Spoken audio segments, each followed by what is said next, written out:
जब एक दूसरे के खून के प्यासे हुए गुर्जर मीणा सूबे में फिर दिख सकता है वो भयानक मंजर। राजस्थान में फिर सुलगेगा 2007 का महासंग्राम। साल 2007, मई का महीना, तपती धूप और राजस्थान का वो इलाका जिसे लोग पूर्वी राजस्थान कहते हैं। अचानक टीवी स्क्रीन पर फ्लैश चमकता है।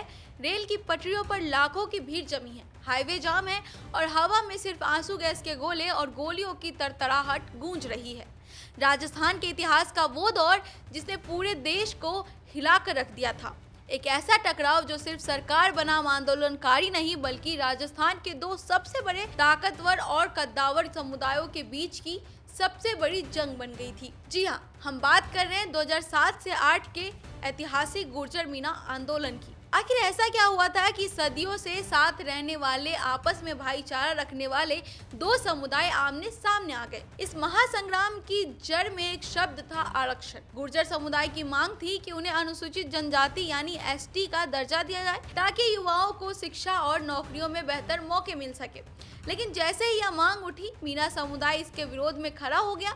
मीणा समाज का तर्क साफ था कि अगर एक और बड़े समुदाय को एसटी कोटे में एंट्री मिली तो पहले से तय आरक्षण का गणित बिगड़ जाएगा और उनके युवाओं के हक पर असर पड़ेगा। बस इसी एक सवाल ने पूरे सूबे को सुलगते हुए बारूद के ढेर पर लाकर खड़ा कर दिया। आंदोलन की कमान संभाली कर्नल किरोड़ी सिंह बैंसला ने। भरतपुर का बयाना और पीलू का पूरा इस आंदोलन का एपिक सेंटर बना। पटरियां उखाड़ दी गई, दिल्ली मुंबई रूट पूरी तरह ठप हो गए। सरकार और आंदोलनकारियों के बीच टकराव बढ़ा और पुलिस फायरिंग में कई प्रदर्शनकारियों की जान चली गई। लेकिन कहानी में सबसे खतरनाक मोड़ तब आया जब यह आंदोलन सरकार के खिलाफ न रहकर जातीय संघर्ष में बदल गया। दौसा, करौली, सवाई माधोपुर और लालसोट के इलाकों में गुर्जर और मीणा समुदाय के लोग सीधे आमने सामने आ गए। एक तरफ गुर्जर समाज के दिग्गज कर्नल किरोड़ी सिंह बैंसला मोर्चा संभाले थे, तो दूसरी तरफ मीणा समाज के सबसे बड़े नेता डॉक्टर किरोड़ी लाल मीणा अपने समाज के हितों के लिए डटे थे। तत्कालीन मुख्यमंत्री वसुंधरा राजे के लिए कानून व्यवस्था बनाए रखना उनके राजनीतिक करियर की सबसे बड़ी परीक्षा बन चुकी थी।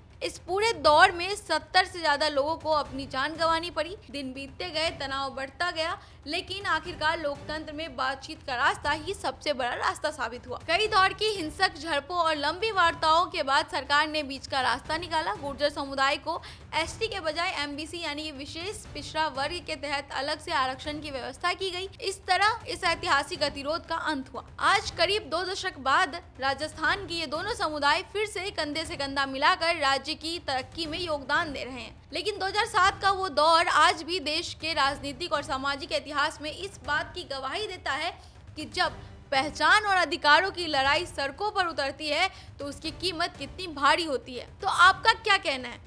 क्या अब ये जो पांचना बांध का मुद्दा चल रहा है, इससे क्या ये लड़ाई वापस जिंदा होने वाली है? हमें कमेंट्स में जरूर बताएं और बने रहिएगा भारत अवतार के साथ। धन्यवाद।